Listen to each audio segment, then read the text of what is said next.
Yeah so EVM మొరాయించడం కానీ power cut అవ్వడం కానీ ఇంకా కొన్ని ప్రాంతాల్లో 1-2 స్థానాల్లో మాత్రం ఇంకా ఓటింగ్ కూడా మొదలు కానట్లుగా తెలుస్తుంది. ముఖ్యంగా రెహమత్ నగర్లో ఈవీఎం మొరాయించింది, షేక్పేటలో ఇంకా ఓటింగ్ మొదలు కానట్లుగా తెలుస్తుంది. మధురానికి డీటెయిల్స్ తెలుసుకుందాం. మధు, ఎందుకని సమస్య ఏంటి?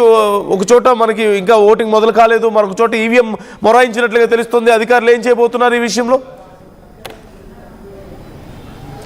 ఎగ్జాక్ట్లీ ఎవ్రీ టైం వచ్చినట్టుగానే కొంచెం టెక్నికల్ ఇష్యూస్ వస్తూ ఉంటాయి. దాంట్లో భాగంగానే రహమత్ నగర్లో ఈవీఎం మొరాయించినట్టుగా తెలుస్తూ ఉంది. షేక్పేట్లో ఇంకా పోలింగ్ ప్రారంభం కాలేదు. సాధారణంగా అయితే జనరల్గా నిన్న మనం ప్రొసీడింగ్స్ అధికారులతో ఈసీ అధికారులతో మాట్లాడిన సందర్భంలో ఎగ్జాక్ట్లీ 5:30కి మాక్ పోలింగ్ స్టార్ట్ అవుతుంది. 5:30 నుంచి ఆ ప్రాసెస్ స్టార్ట్ అయ్యి 7 లోపల మాక్ పోలింగ్ అయిపోతుంది. మొత్తం 58 మంది అభ్యర్థులు ఎవరైతే ఉన్నారో వారందరి సమక్షంలో అక్కడ మీరు వాళ్ళ గుర్తు ప్రకారం ఓటేస్తే కరెక్ట్గానే పడుతుంది అనేటువంటిది వాళ్ళందరికీ వివరిస్తారు. కానీ కొన్ని టెక్నికల్ ఇష్యూస్ ఉంటాయి.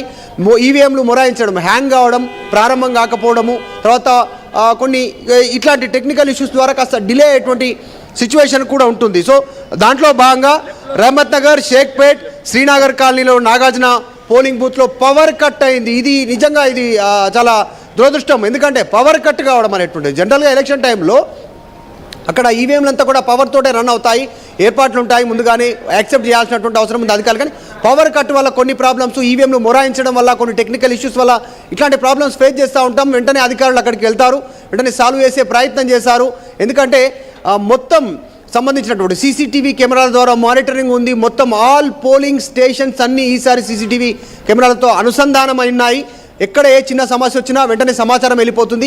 దాంతోపాటు డ్రోన్స్ కూడా ఉన్నాయి సమస్య ప్రాంతాల్లో. కాబట్టి ఈ ఈవీఎం మిషన్లకు సంబంధించినటువంటి విషయంలో కాస్త ఇంకా ఓటు ప్రారంభం కానటువంటి ప్రాంతాలపైన కాస్త సమయం ఎక్స్టెండ్ చేసేటువంటి అవకాశం కూడా ఉంటుంది. ఎందుకంటే ఎగ్జాక్ట్లీ టైం ఆల్రెడీ ఇప్పుడు 7:30 అవుతుంది. ఒక ½ అన్ అవర్ లేట్ అయితే ½ అన్ అవర్ ఎక్స్టెన్షన్ చేయాల్సినటువంటి సిచ్యువేషన్ కూడా ఉంటుంది. ఎందుకంటే ఓటర్లు వస్తారు, క్యూ లైన్లో ఉంటారు. మనం ఉన్నటువంటి పోలీస్ స్టేషన్లోనే ఇంత పెద్ద ఎత్తున ఓటర్లు ఉన్నారంటే సో అక్కడ కూడా ఓటర్లు ఓటేయడానికి వస్తారు. వాళ్ళు వేచి చూసి ఒకవేళ టైంకి స్టార్ట్ కాకపోతే తిరిగి వెళ్ళిపోయేటువంటి పరిస్థితి ఉంటుంది. అత్యంత దురదృష్టం ఓటర్లకు కానీ ఈసీకి కానీ. సో సిచ్యువేషన్ దానిపైన సాల్వ్ చేసేటువంటి దృష్టి పెడతా ఉన్నారు.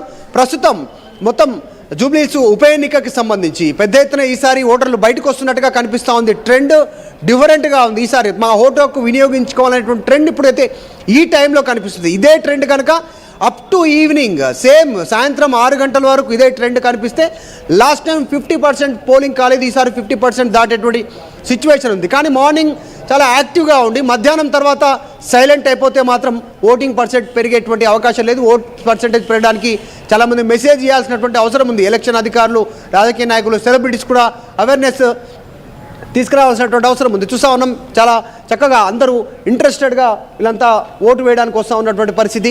మాట్లాడించే ప్రయత్నం చేద్దాం. Hello madam, how are you? Fine అమ్మా, ఫైన్. ఎన్నోసారి మేడం ఓటు? ఇదే 5వ సారి. 5వ సారి. ఎట్లా అనిపిస్తుంది మేడం?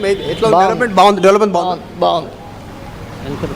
రైట్. ఇది ఒక్కసారి అభ్యర్థుల లిస్టు చూసే ప్రయత్నం చేద్దాం. ఒక్కసారి లోపల ఎంతమంది ఉన్నారు ఏంటి అనేటువంటిది ఒక్కసారి వివరించే ప్రయత్నం చేద్దాం. జస్ట్ ఒక్కసారి మొత్తం ఇక్కడ లిస్టు ఉంది. ఎవరైనా అభ్యర్థులు డైరెక్ట్గా ముందే ఓటు వేయడానికి వెళ్లకుండా ఉండాలంటే కూడా పోలింగ్ బూత్ బయట లిస్టు ఉంటుంది అభ్యర్థులకు సంబంధించి. మొత్తం 58 మందితో పాటు నోటాకి సంబంధించి ఒక్కసారి లిస్టు చూద్దాం.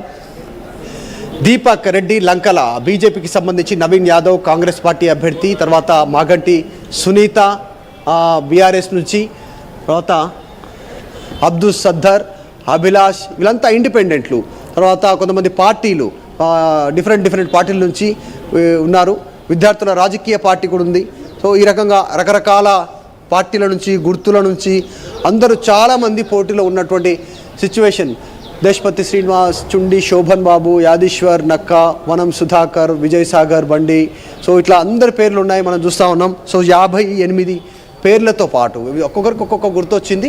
సో గుర్తులో కూడా డిఫరెంట్ ఇండిపెండెంట్ పార్టీస్ అంటే ఇండిపెండెంట్ నుంచి కూడా స్టూడెంట్ ఆర్గనైజేషన్స్ కూడా చాలా మంది అయితే ప్రస్తుతం కనిపిస్తున్నారు. టోటల్ మనకు ఒక్కసారి చూస్తే 58 మెంబర్స్ అయితే కనిపిస్తున్నారు. లాస్ట్ వచ్చేసి శ్రీకాంత్ అయితే మనకి ఇక్కడైతే కనిపిస్తుంది. ఇండిపెండెంట్ క్యాండిడేట్స్ కూడా ఈసారి మాత్రం చాలా ఎక్కువ అయితే కనిపిస్తున్న సిచ్యువేషన్ అయితే కనిపిస్తుంది. ఒక్కొక్కరికి డిఫరెంట్ గుర్తులు, ఫ్రాక్స్ కానీ, లేకపోతే జ్యువెలరీ కానీ, లేకపోతే సీసీటీవీ ఫుటేజ్, రిమోట్ కంట్రోల్ కానీ ఇటువంటివన్నీ కూడా మనకు ఒక్కసారి కనిపిస్తున్నాయి. దాదాపు మనకి 58 మెంబర్స్ మాత్రం ఈ పోటీలో అయితే ఉన్నారు, ప్రస్తుతం బరిలోకి దిగారని తెలుస్తుంది. కానీ ప్రధానంగా ఎగ్జైట్మెంట్, చాలా మంది చాలా ఇంట్రెస్ట్గా ఓట్ వేయడానికి వచ్చినటువంటి విజువల్స్ లైవ్లో చూస్తూ ఉన్నాం.